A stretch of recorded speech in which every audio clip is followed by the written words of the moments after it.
નમસ્કાર, આપ જોઈ રહ્યા છો મંતવ્ય ન્યૂઝ અને હું છું આપની સાથે લખમા।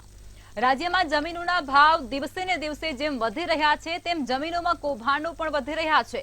જમીન માફિયાઓ જાણે બેફામ બન્યા હોય તેવા કિસ્સાઓ સામે આવે છે અને એટલું જ નહીં પણ અધિકારીઓ અને પદ અધિકારીઓ ફરજ પર હોય ત્યારે પૈસાની ફેક્ટરી ઊભી કરી નાખતા હોવાના આક્ષેપો કરાયા છે અને એ આક્ષેપો કોઈ સામાન્ય નાગરિક હું કે તમે નથી કરતા પરંતુ ધારાસભ્ય યોગેશ પટેલ દ્વારા કરવામાં આવ્યું છે અને એટલું જ નહીં સાવલીના ધારાસભ્ય કેતન ઇનામદારે તેમને સમર્થન પણ આપ્યું છે અને જણાવ્યું છે કે માત્ર બોગસ ખેડૂતો વચેટિયા પર જ નહીં પરંતુ અધિકારીઓ ઉપર પણ ફરિયાદ દાખલ કરો। તેમને શું કામ છાવરવામાં આવે છે?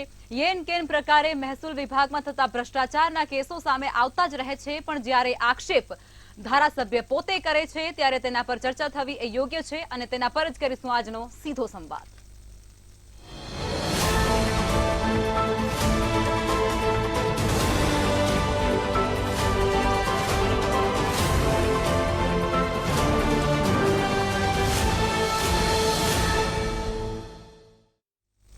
તો ચર્ચાની શરૂઆત કરશું। મંતવ્ય ન્યૂઝના એસોસિએટ એડિટર પ્રફુલભાઈ ત્રિવેદી આપણી સાથે જોડાઈ ચૂક્યા છે અને કોંગ્રેસમાંથી અશોકભાઈ પંજાબી પણ જોડાઈ ચૂક્યા છે। પ્રફુલભાઈ, જમીનોના ભાવ દિવસે ને દિવસે વધી રહ્યા છે તે જ પ્રમાણે હવે ભૂમાફિયાઓ છે, જમીન માફિયાઓ છે તે પણ હવે બહુ જ સક્રિય થઈ રહ્યા છે। અવારનવાર કિસ્સા સામે આવતા હોય છે। સામાન્ય નાગરિક આ વસ્તુ ઉઠાવે ત્યારે આપણે તેને બહુ એવું ધ્યાને નથી પણ લેતા હોતા પરંતુ જ્યારે ધારાસભ્ય જેવી હસ્તી આ બધું ગોટાળા અને આક્ષેપોનો કૌભાંડ થયા હોવાના આક્ષેપો જ્યારે કરતા હોય છે, ખુલાસા માંગતા હોય છે, આ કઈ દિશા તરફ જઈ રહ્યું છે આખું જે આપણું તંત્ર છે તે? લખમાં જમીનોના ભાવમાં જે ભડકો થયો છે અને ત્યારબાદ ઘણી બધી બાબતો એવી દાખલ થઈ છે કે જે આપણને સહ્ય ના પણ લાગે। આજે જે ખેડૂત છે, બોગસ ખેડૂત બનવાની પ્રક્રિયા ઠેર ઠેર તમામ કલેક્ટર ઓફિસોમાં ચાલુ થઈ ગઈ છે। બિલાડીના ટોપની જેમ બોગસ ખેડૂતો છે એ ફૂલ્યા ફાલ્યા છે। જમીનના ધંધામાં માફિયાગીરી દાખલ થઈ ગઈ છે। એમાં પણ વડોદરા, સુરત, ખેડા, આણંદ, ગાંધીનગર આ બધી જે ક્રીમ જગ્યાઓ ગણાય છે ત્યાં એ લોકોને ઘણું બધું ફાવતું જડે છે। આમાં કલેક્ટર ઓફિસ અને પોલીસ તંત્ર સક્રિય હોય છે। પોલીસના સક્રિય અને નિવૃત્ત બંને અધિકારીઓમાં ભાગ ભજવતા હોય છે। અમદાવાદમાં તો કેટલાક નિવૃત્ત પોલીસ અધિકારીઓ જમીનમાં ઘણી બધી જગ્યાએ એમના નામો દાખલ થઈ ગયેલા છે કે એમના સગાવાલાના નામો દાખલ થઈ ગયેલા છે। હવે વડોદરાના ધારાસભ્ય શ્રી યોગેશભાઈ પટેલે કલેક્ટરને પત્ર લખ્યો અને એમને ટેકામાં સાવલીના ધારાસભ્ય કેતન ઇનામદાર પણ આવી ગયા અને કેતન ઇનામદારે એક બહુ સારી વાત કરી કે રેવન્યુ ડિપાર્ટમેન્ટમાં ગેરરીતિઓ હાલ ચાલી રહી છે એની તમામ સ્થિતિથી હું વાકેફ છું। એમણે એમ કહ્યું છે કે બોગસ ખેડૂતોના ફાટી નીકળેલા રાફડા અંગે જો વિગતો આપું તો એમ કહીને એમણે કહ્યું છે કે સામતપુરા ગામે ખેડૂતો અને વિધવા બહેનોની જમીનોમાં ઘણા બધા ઘૂસી ગયા છે। આવું જ અમને અન્ય સોર્સમાંથી પણ જાણવા મળે છે કે વડોદરા નજીક દશરથ ગામે પણ કેટલાક વારસાઈ નહીં વિલના આધારે બોગસ ખેડૂત થઈ ગયા છે। તંત્રએ એકાદ વખત એમને બિન ખેડૂત જાહેર કર્યા, ત્યારબાદ પણ જુદા જુદા કારસાવે છે અને પાછા ફરી ખેડૂત થઈ ગયા છે। આ તે કેવા પ્રકારનું તંત્ર છે એ જ ખબર નથી પડતી। વડોદરાના અગાઉના જે કલેક્ટર હતા એમના શાસનકાળ દરમિયાન, એમની ફરજ દરમિયાન ઘણી બધી ગેરરીતિઓ પણ પ્રકાશમાં આવેલી છે। એક જમીનની બાબતમાં હાઈકોર્ટે એમની સામે ગોર કરીને કલેક્ટર હતા એમની સામે પગલાં લેવા માટે હાઈકોર્ટે આદેશ આપવો પડ્યો હતો। એટલે કેટલી હદ સુધીની ગેરરીતિઓ ચાલતી હશે। અમદાવાદના પૂર્વ વિસ્તારની આપણે વાત કરીએ તો ત્યાં પણ ઘણા બધા પરપ્રાંતિયો જે આવે છે બીજા રાજ્યમાંથી એ આપણા આ રાજ્યમાં ખેડૂત બની ગયા છે। કેટલાક ત્યાંથી સાચા દાખલા લાવીને બન્યા છે, કેટલાક બોગસ ખેડૂત બની ગયા છે અને જમીનના કારોબારમાં પડી ગયા છે। કોઈક જમીનના દલાલો છે, લેવેચ કરે છે, કોઈ રિયલ એસ્ટેટમાં પડી ગયા છે અને એમના રાજકીય વગ ધરાવતા કુટુંબીજનો એમના છાવરતા હોય છે। એટલે જેટલા અધિકારીઓ જવાબદાર છે એટલા જ પદાધિકારીઓ પણ જવાબદાર છે અને ખોટી રીતે ખેડૂત બનેલા લોકો જે જમીનોની ખરીદીમાં પડ્યા છે અને માફિયાગીરીમાં પડ્યા છે એના સુરતથી લઈને ગાંધીનગર સુધી અનેક દાખલાઓ તમને જોવા મળે છે. સુરતમાં હમણાં જે 2000 કરોડની જમીનનું કૌભાંડ થયું એ આ જ રીતે થયું છે. ગાંધીનગરમાં જે પૂર્વ કલેક્ટર લાંગા છે અત્યારે જેલમાં સરિયા પાછળ છે. સુરતના કલેક્ટર સસ્પેન્ડ થયા છે.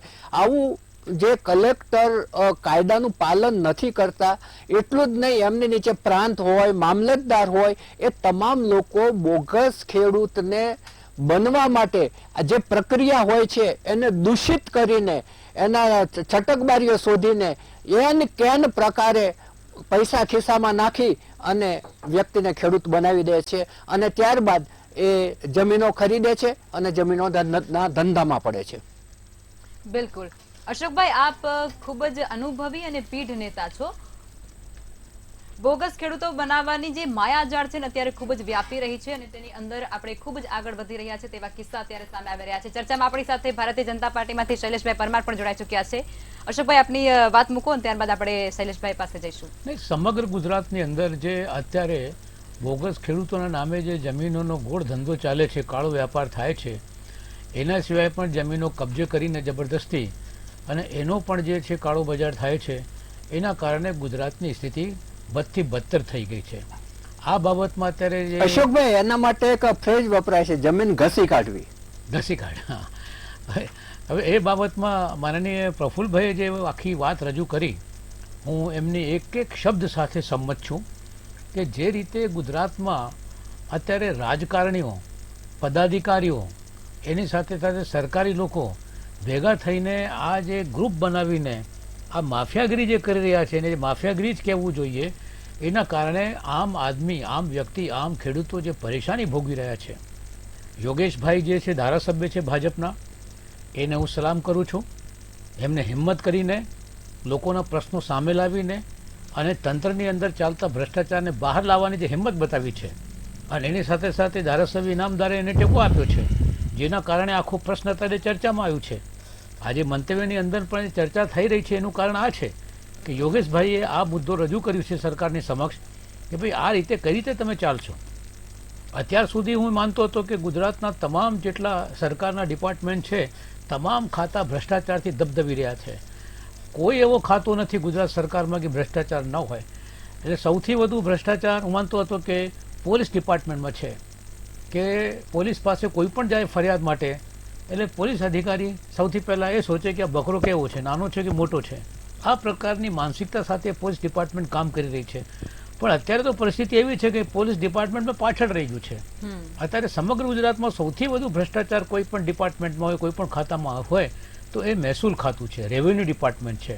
કારણ કે જ્યાં સુધી ઉપરથી સપોર્ટ ન મળે, જેમ અત્યારે વાત કરી પ્રફુલ્લભાઈએ કે કલેક્ટરનો જો ટેકો ન હોય તો તમે બોગસ ખેડૂત બની જ ન શકો. ખેડૂત અને એની સાથે સાથે કલેક્ટરની સાથે સાથે જે પ્રાંત અધિકારીઓ છે કે તહેસીલદારો છે કે પટવારીઓ છે કે આ બધા જે લોકો છે ખાતા સાથે સંડોવાયેલા છે, એના ટેકા વગર જે છે એ બોગસ ખેડૂતની વાત થઈ જ ન શકે. તમે જુઓ તો ખરા, વડોદરાના એક ગામમાં બાજુમાં વિધવા બહેનોની જમીનો આ લોકો લઈ લે. જે વિધવા બહેન પાસે કોઈ સહારો ન હોય, એમના પતિ ગુજરી ગયા હોય, છોકરા નાના હોય કે અથવા છોકરા ન પણ હોય અને નાનકડી જમીન ઉપર એ મહેનત કરીને પોતાનું ઘરનું ગુજરાન ચલાવતા હોય, એવી વિધવા બહેન પાસે પણ આ સહારો લઈ લેતા એ રાક્ષસો, નરાધમો, એ સરકારની મહેરબાનીથી જ ચાલી રહ્યું છે. આ લોકોને તો મારા મતે પકડીને ફાંસી ચડાવી દેવી જોઈએ કે જે લોકો વિધવા બહેનોની જમીનો જે છે. અશોકભાઈ, એ લોકો લેન્ડ ગ્રેબિંગ એક્ટ તો લાવ્યા. લેન્ડ ગ્રેબિંગ એક્ટ આવ્યા પછી વધારે ભ્રષ્ટાચાર થયું છે. બિલકુલ. લેન્ડ ગ્રેબિંગ એક્ટમાં તો આ વાત આવી છે કે જેની જમીન ગઈ હોય એને સાબિત કરવું પડે કે ભાઈ આ જમીન મારી હતી. તમે જો તો ખરા કેવો કાયદો છે આ કાયદો આવવાથી ખરેખર હું ખુશ હતો. અને તમને આજે વાત કરું કે તે સમયે મેં મુખ્યમંત્રીને પત્ર લખેલો કે આ તમે સરસ કાયદો લાવ્યો છે કે જેના કારણે જે ગરીબ ખેડૂતો છે કે જે લોકો પાસે નાનકડી જમીનનો ટુકડો છે એ લેન્ડ ગ્રેબિંગનો શિકાર ન બને. પણ આવા કાયદા આવ્યા પછી તો વધારે થઈ ગયું છે. બિલકુલ. જે આણંદ છે, અમદાવાદ છે, બીજી ઘણી જગ્યા ઉપર આ સરકારની નજર હેઠળ ચાલી રહ્યું છે. કલેક્ટર કોણ છે? બિલકુલ. કલેક્ટર રાજ્ય સરકારનું પ્રતિનિધિ છે. જી કલેક્ટરનું જી કામ શું અશોકભાઈ છે? જી અશોકભાઈ તમારી પાસે હું ફરીથી આવીશ. શૈલેષભાઈ, વડોદરા હોય, સુરત હોય, જામનગર હોય, આણંદ હોય, ખેડા હોય, સમગ્ર જિલ્લાઓની અંદર અત્યારે જમીન માફિયાઓ છે તે બેફામ બની ચૂક્યા છે અને બોગસ ખેડૂતો પણ ક્યાંક અધિકારીઓની છત્રછાયાની અંદર ફાલતા ફૂલતા હોય ને તે પ્રમાણેના કૌભાંડો અવારનવાર સામે આવી રહ્યા છે. શું કહેશો તમે? પ્રથમ તો મંતવ્ય ન્યૂઝ થી મારે એટલું જ કહેવું છે, એના માધ્યમથી દર્શકોને પણ કહેવું છે કે આ બોગસ ખેડૂત બનવાની જે હોડ ચાલી છે ને, એ જગતના તાતના પેટ ઉપર પાટું મારવાની વાત છે. આ પ્રવૃત્તિ સદંતર બંધ થવી જોઈએ, નહીતર આગામી દિવસોમાં જગતનો તાત જે રીતે ધાન પેદા કરે છે અને જે રીતે આપણે ખાઈએ છીએ, આપણે કહીએ છીએ કે સરહદ ઉપર જે સુરક્ષા કરતો હોય એ સુરક્ષા કર્મીને આપણે રાત્રે સૂતી વખતે યાદ કરીને સૂવું જોઈએ, અને જે ખેડૂત છે એને બપોરે જમતી વખતે યાદ કરીને જમવું જોઈએ. કારણ કે આ બંને છે, એક આપણો પેટ ભરનારો છે ને આપણી એક સુરક્ષા કરનારો છે. જે લોકો બોગસ ખેડૂત બની અને જે રીતે ખેડૂતની જમીન કરોડોના જે રૂપિયા છે એનાથી વેચી એને કરી ખોટી રીતે કરે છે, એ આજે નહીં તો કાલે પકડાઈ જશે. કારણ કે આ જે ક્રાઇમ છે એ લાંબો સમય ટકવાનું નથી. નહીતર તો કેટલાય મિલ માલિકના દીકરા છે એ ખાતેદાર ના થઈ જાય, પણ ખાતેદાર થવું હોય તો એ નાની માના ઘર નથી. અને મારે એ પણ કહેવા દો મને કે એ લોખંડ લોઢાના ચણા છે. ખાતેદાર થવું અને ખોટી રીતે જે ખાતેદાર થયા છે એને થયા છે, અથવા તો કોઈ કલેક્ટરે અથવા તો કોઈ ડીએમએ કર્યા છે, તો એ પણ ગુનાહિત પ્રવૃત્તિ છે. આવી ગુનાહિત પ્રવૃત્તિને ડામવા માટે આજે જ કેન્દ્રીય કેબિનેટ નરેન્દ્રભાઈ મોદીએ જે આઈપીસી કલમ હતી એના બદલે ભારતીય ન્યાય સંહિતા બનાવી છે. એમાં જે જૂના કાયદાઓમાં ઉલ્લેખ હતો એમાંથી સરળતા આવે. અને હમણાં મારા મિત્ર અશોકભાઈ કહેતા હતા કે લાંબા કલેક્ટર છે કે સાગઠિયા છે કે ખેડામાં છે કે ફલાણા મહેસૂલ વિભાગમાં છે ત્યાં તમામ આવું થતું હતું. હવે આવું કરવું હશે તો 2 વખત વિચાર કરવો પડશે. કારણ કે જે ભારતીય ન્યાય સંહિતા છે એમાં સુધારા એવા પ્રકારના છે કે હવે પછી એફએસએલ નો રિપોર્ટ ફરજિયાત કરવામાં આવશે અને દરેક રાજ્યમાં એફએસએલ રાખવામાં આવશે. અને વિડીયો કોન્ફરન્સથી જે માન્યતા ન હતી કોર્ટ ચલાવવાની, ન્યાયતંત્ર ચલાવવાની, એ હવે વિડીયો કોન્ફરન્સ થી પણ ચલાવવામાં આવશે. બીએનએસ એટલે ભારતીય ન્યાય સંહિતા નવું નામ આપવામાં આવશે. બ્રિટિશ કાળના જે કાયદાઓ હતા એના કારણે આપણે ક્યાંક ને ક્યાંક ગુલામીમાં હોઈએ એવો અહેસાસ થતો હતો, એ અહેસાસ પણ બંધ થશે. અને મેલ અને ફિમેલ 2 જ કાયદાઓ હતા, હવે ત્રીજા જેન્ડરને પણ ઉમેરવામાં આવ્યું છે, મેલ ફિમેલ અને ત્રીજો જેન્ડર. અને જે ખૂંખાર આતંકવાદી પ્રકારના જે ગુનાઓ કરીને જેલમાં છે એવા તો મતદારોને એક જગ્યાએથી બીજી જગ્યાએ જવા માટે જે ટ્રાન્સપોર્ટેશન ખર્ચ લાગતો હતો, પૈસા જે છે, પાવર છે, મેન પાવર છે, સુરક્ષા છે અને સમય, આ બધાનો વેડફાટ થતો હતો, એ વેડફાટ પણ હવેથી બંધ થશે. અને આ નવા કાયદાના કારણે આ ખેડૂતોમાં જે નકલી અને બોગસ ખાતેદારો થયા છે એ પણ બંધ થશે. આદરણીય મુખ્યમંત્રી શ્રી સજ્જન, સરળ, સૌમ્ય અને કસાયેલા અને ઘડાયેલા મૃદુ પણ મક્કમ મુખ્યમંત્રી ભૂપેન્દ્રભાઈ પટેલે ગઈકાલે જ ખેડા ખાતે જ્યારે આણંદમાં ગયા ત્યારે જ બોલ્યા છે કે આ ચા કરતા જે કીટલીઓ ગરમ છે એ ગરમ કીટલીઓને ઠંડી કરવાની છે. એ વાતમાં જ સમજાઈ જાય કે જેટલા લોકો માનો કે કોઈ પદાધિકારી હોય, કોઈ અધિકારી હોય, કોઈ આઈપીએસ હોય, આઈએસ હોય, કલેક્ટર હોય, ડીએમ હોય, એ તમામને અને જે ચૂંટાયેલા પદાધિકારીઓ છે એવા તમામ જે થેલા લઈને રખડે છે, મારો કહેવાનો મતલબ ફરીથી કહું છું કે જે થેલા લઈને રખડે છે અને લોકોને પૈસા આપો તો આ કામ થશે એવી ખોટી ભ્રામક વાતો કરી અને છેતરવાનો પ્રયત્ન કરે છે, એ છેતરવાના પ્રયત્નમાંથી બહાર કાઢવાના છે. અને આવા લાંબા એની પણ શૈલેષભાઈ આજે છેતરવાવાળા છે એની પણ ક્યાંક સાંઠગાંઠ તો આગળ સુધી હોય જ, બાકી આટલું બધું એનામાં હિંમત આવે જ નહીં. જી બિલકુલ, ક્યાંક આ બાબતે ગંભીર છે. જી અશોકભાઈ તમારી વાત મૂકો. હા, હવે આપણા ભારતીય જનતા પાર્ટીના પ્રતિનિધિ શૈલેષભાઈ બહુ ડાઈ વાત કરી રહ્યા હતા. અરે કાયદો તો પહેલા પણ છે, તમારા દ્વારા જ બનાવેલા કાયદાઓ છે. આ લેન્ડ ગ્રેબિંગ એક્ટ છે તમારા સરકારે બનાવેલો કાયદો છે. કાયદો તો છે જ હયાતીમાં. આજે દિલ્હીમાં તમારી 10 વર્ષથી સરકાર છે. 10 વર્ષ કોઈ નાનો સમય નથી હોતો શૈલેષભાઈ. આ ગુજરાતમાં 25 વર્ષથી વધુ થઈ ગયા. આ નાનો સમય નથી. આમાં તો આખી દુનિયા બદલાઈ જાય છે. છતાં પણ તમે આ જે થઈ રહ્યું છે આપણા ગુજરાતની અંદર, છતાં પણ જે છે આ ખેડૂતો બની રહ્યા છે. તમે કરીશું નવો ન્યાય સંહિતા આવી ગયો અને શૈલેષભાઈ આપણે સાંભળી લઈએ. શૈલેષભાઈ અશોકભાઈની વાત મૂકવા દો. અને ખેડૂતોની આવક બમણી શૈલેષભાઈ અશોકભાઈની વાત મૂકવા દો. એને સાંભળી લઈએ. સુધારા વધારા કરી અને લેન્ડ ગ્રેબિંગ એક્ટ આવવાના કારણે ક્યાંક ને ક્યાંક જમીન માલિક છે અશોકભાઈની વાત શૈલેષભાઈ અશોકભાઈની વાત સાંભળી લઈએ. ભૂમાફિયાઓ છે એ લેન્ડ ગ્રેબિંગ ના કારણે અત્યારે જેલના સળિયા પાછળ છે. તમે પાણીમાંથી પૂળા કાઢવાનું બંધ કરી દો ભાઈ. હવે તમે સાંભળો શૈલેષભાઈ, હવે સાંભળો, પાણીમાંથી પોરા નથી કાઢતા. હકીકત લોકોની સમક્ષ પ્રસ્તુત કરી રહ્યા છે અને સરકાર સમક્ષ આ મીડિયાની મારફતથી પ્રસ્તુત કર્યા છે. સાચી વાત કહેવામાં કોઈ ભય ન હોઈ શકે. આજે તમે નવી ન્યાય સંહિતાની વાત કરો છો. નવી ન્યાય સંહિતાના પહેલો બ્રિટિશ રાજ હતું ને બ્રિટિશ કાયદો હતો ને નવો કાયદો આવવાનું છે. આ શું વાત કરો છો તમે? શા માટે ગુમરાહ કરે છે લોકોને? આજે કાયદો જે હતા, કાયદાના કારણે તમે કશું કરી શક્યા નથી. આજે કલેક્ટર જેલમાં છે, આ લાંગા આજે જેલમાં છે. તમે એ વાત કેમ તમે લોકોને ગુમરાહ કરવાની કોશિશ કરો છો? તમે કબૂલ કરો, સ્વીકાર કરો કે તમારી સરકાર નિષ્ફળ ગઈ છે. આ તમારી સરકાર લોકોને રક્ષણ આપવામાં નિષ્ફળ ગઈ છે, વિધવાઓને રક્ષણ આપવામાં નિષ્ફળ ગઈ છે, ગરીબોને રક્ષણ આપવામાં નિષ્ફળ ગઈ છે. હવે તમે કરો, પગલા ભરો, તાત્કાલિક પગલા ભરો. કોઈ બીમાર હોય, કોઈ વડીલ હોય, તાત્કાલિક પગલા ભરો. તમે શૈલેષભાઈ દ્રષ્ટિથી પણ જોવાનો કાયદો હવે ગઈકાલથી અમલમાં આવવાનો છે.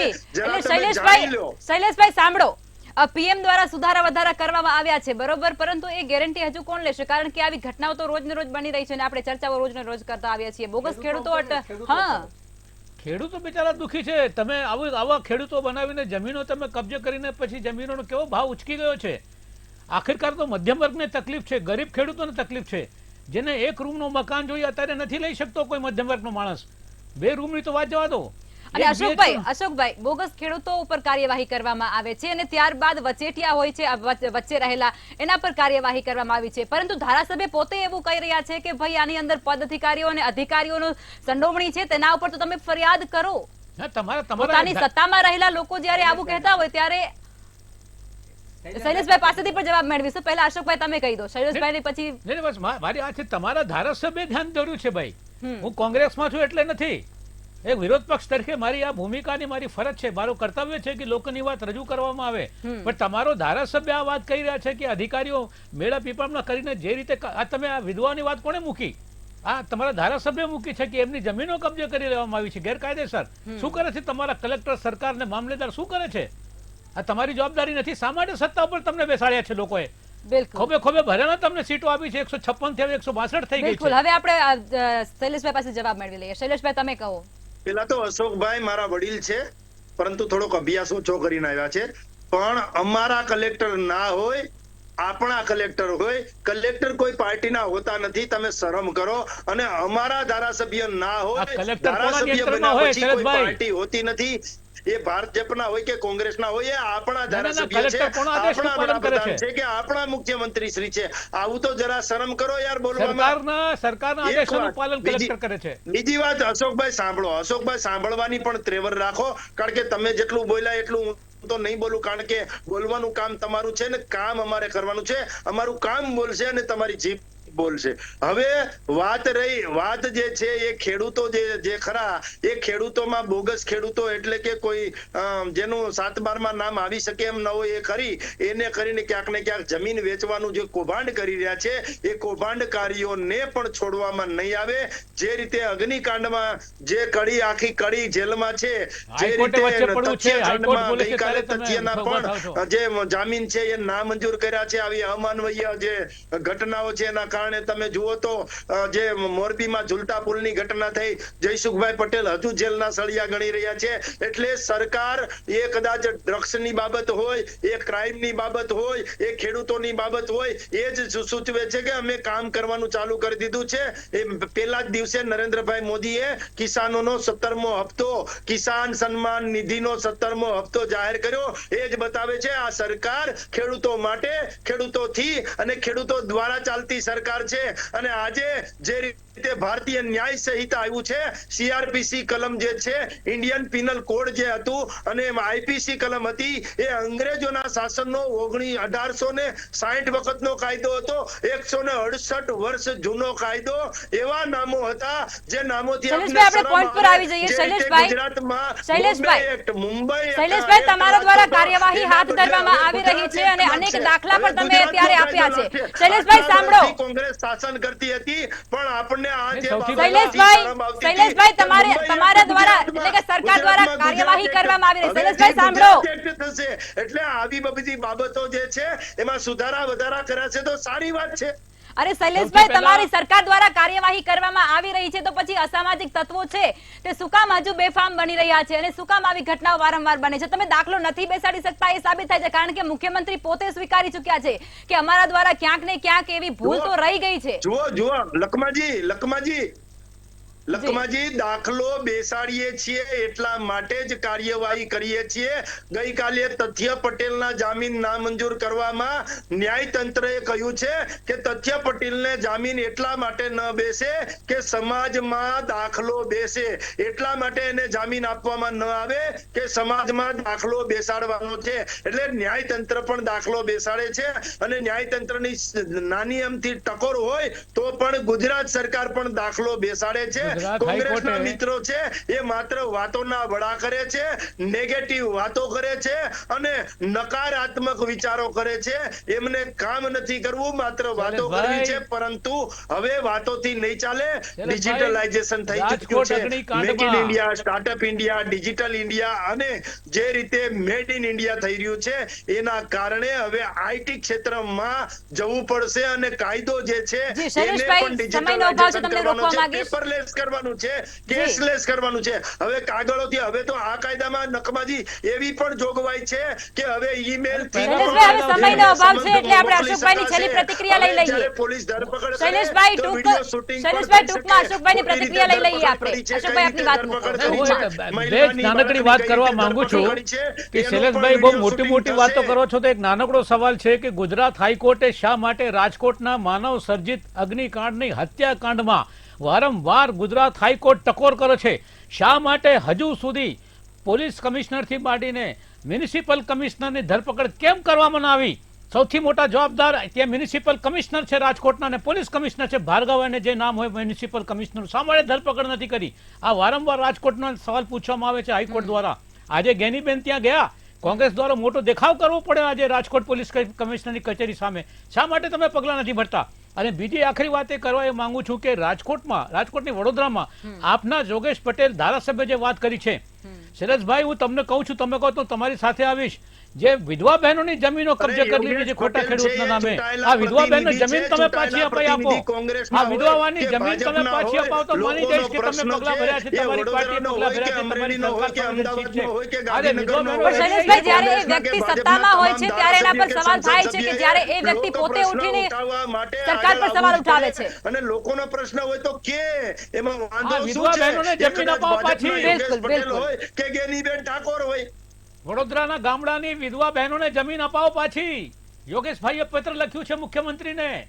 હા, અપાવવી જોઈએ. અમે પણ યોગેશભાઈના સમર્થનમાં છીએ કે યોગેશભાઈ પત્ર લખ્યો છે, અમે અભ્યાસ કરીશું અને અભ્યાસ કર્યા પછી આપણા મૃદુ અને મુખ્યમંત્રી શ્રી ભૂપેન્દ્રભાઈ પટેલ યોગ્ય ન્યાય કરશે અને વિધવાઓ જે છે એને ન્યાય મળવો જોઈએ. એ સંવિધાનિક જોગવાઈ છે અને આ જોગવાઈના કારણે વિધવા બહેનો હોય, ખેડૂતો હોય, ગરીબો હોય, પછાત હોય, દલિત હોય, પીડિત હોય, શોષિત હોય, એટલે શૈલેષભાઈ દર વખતે જેમ ઘટનાની અંદર તપાસ થાય છે, SIT રચાય છે, તે જ રીતે હવે જમીન કૌભાંડ જે સામે આવે છે તેમાં પણ તપાસના આદેશો આપવામાં આવશે. બંને મહાનુભાવને રોકવા માંગીશ.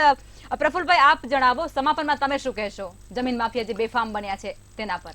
બંને પ્રવક્તાઓએ જે કાયદાના લંબાણની વાત કરી, કાયદાની વાત કરી કે કાયદામાં ફેરફારો થઈ રહ્યા છે, પરંતુ મહેસૂલ ખાતાના કાયદાઓ એવા છે કે લખમાં તું સાચી છે, જમીનની માલિક છે અને ખોટી રીતે હું અંદર ઘૂસી ગયો, મેં કોઈ અધિકારીને પૈસા ખવડાવીને એક નોંધ મારી ફેવરમાં મુકાવી દીધી, પછી તું એની માલિક છું એ સાબિત કરતા તને વર્ષોના વર્ષ થાય. આ માટે હું એક વાર્તા કહેવા માંગુ છું કે એક ભેંસ છે જંગલની અંદર દોડતી દોડતી જતી હતી, સામે એક ગાય મળી.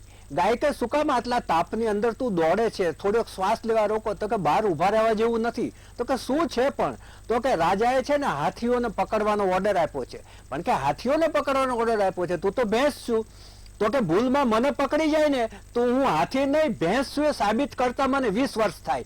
આ પરિસ્થિતિ આપણા મહેસૂલના કાયદાની છે કે જે માણસ ખોટી રીતે એમાં ઘૂસી ગયો એ લહેર કરતો જાય. હું તમને અમદાવાદ મ્યુનિસિપલ કોર્પોરેશનનો દાખલો આપું કે તમે તમારી જમીનની અંદર કોઈ ઘૂસી ગયું અને પછી એ ત્યાં પ્લાન પાસ કરાવવા માટે જાય, એને કરાવી લે ને પ્લાન પાસ કરાવવા માટે જાય ને તમે વાંધો લો, તો પછી આ લોકો 300 રૂપિયાના સ્ટેમ્પ પેપર ઉપર એવું લખાવી દે છે કે જો જે ચુકાદો આવશે મને માન્ય છે એમ કહીને રજા ચીઠી આપી દે છે.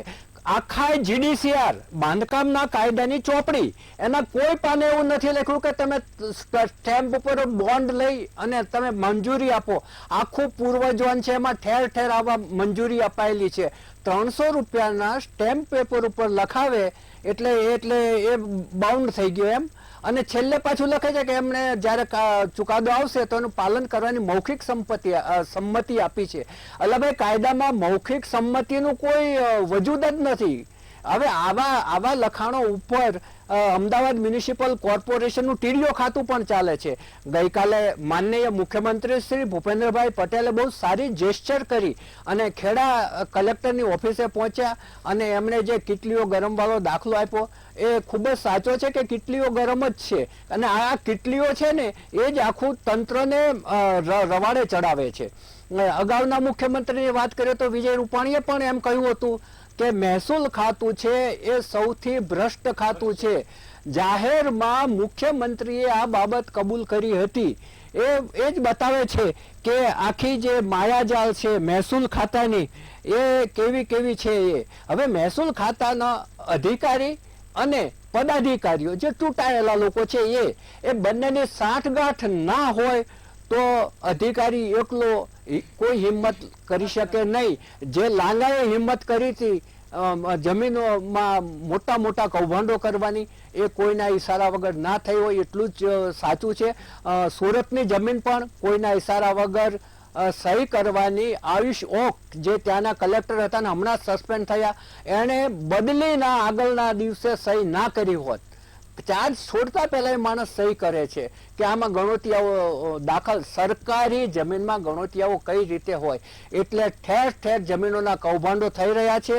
વડોદરા જિલ્લાના જે દશરથ ગામનો તમને દાખલો આપ્યો ત્યાંથી લઈ અને કોઈ પણ ગુજરાતનું ગામડું લઈ લો તો ત્યાં બોગસ ખેડૂતો મળી આવે છે. અને એ બોગસ ખેડૂતો છે એ કોઈ પણની જમીનમાં બોગસ રીતે દાખલ થઈ અને જે ખરેખર કોઈના રજિસ્ટર્ડ બાનાખત હોય, કોઈની ત્યાં હક હિસ્સો લાગતો હોય એ કશું જોવાનું નહીં. અને એમાં આ જ ભ્રષ્ટ તંત્ર એમને છટકબારીઓ શોધી આપી અને મદદ કરતું હોય છે. બિલકુલ, ચોક્કસથી. તમામ મહાનુભાવો ચર્ચામાં જોડાયા તે બદલ તમામનો આભાર. ભ્રષ્ટાચાર, ગોટાળો, કૌભાંડ, સગે વગે કરી નાખવું જેવા શબ્દો હવે લોકો માટે જાણે સામાન્ય બની ગયા હોય તેમ રોજિંદા જીવનમાં સાંભળવા મળે છે. પણ જ્યારે સત્તામાં રહેલા ધારાસભ્યો તેમના પર પ્રશ્ન ઉઠાવે છે ત્યારે તે બાબત ખૂબ જ ગંભીર કહેવાય છે. હવે આ આક્ષેપો ઉપર કેવા પ્રકારની કાર્યવાહી થાય તે તો જોવું રહ્યું, પણ ક્યાં સુધી આવી ભોળી જનતા છે તેનો ભોગ લેવાતો રહેશે? શું કામ બોગસ ખેડૂતો અને વચેટિયા પર જ કાર્યવાહી? અધિકારીઓ અને પદાધિકારીઓ પાસે શું આવા ધંધા કરવા માટેના પીળા પાસ છે? એ સરકારના ચાકર છે એટલે શું એમને છાવરવાના, પ્રોટેક્શન આપવાનું? ખબર નહીં આ તંત્ર ક્યારે સુધરશે, પણ તેમના કાન સુધી આવા મુદ્દા તો અમે પહોંચાડતા જ રહીશું. નમસ્કાર.